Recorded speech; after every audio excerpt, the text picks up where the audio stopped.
Finally আজ সকাল সকাল চলে এসেছিলাম আর একটা ব্লগ ভিডিও নিয়ে। তো আমরা গেছিলাম মাঠে অনেক দিন পর। মাঠে আমি যাই না, তো অনেক দিন পর মাঠে যাচ্ছি আমি আমার ক্যামেরাম্যান।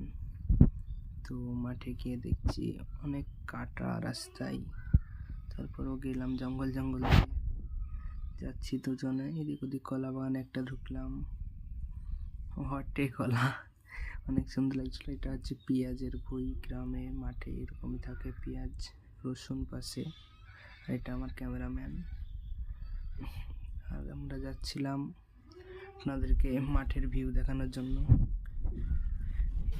ব্লগ ভিডিও এইভাবে আসবে মাঠের, দেশি ব্লগার বলে। এখানে দেখলাম সব মরিচ তুলছে মাঠে, মেয়ে মানুষ অনেক। তো আমার ক্যামেরাম্যান তাদেরকে জুম করে দেখানোর চেষ্টা করছে। আর এইদিকে সব মরিচের ভুঁই, মরিচ মানে লঙ্কা যেগুলো আমরা খাই, মির্চি যাকে বলে। তো এটা একটা জঙ্গলের সাইড,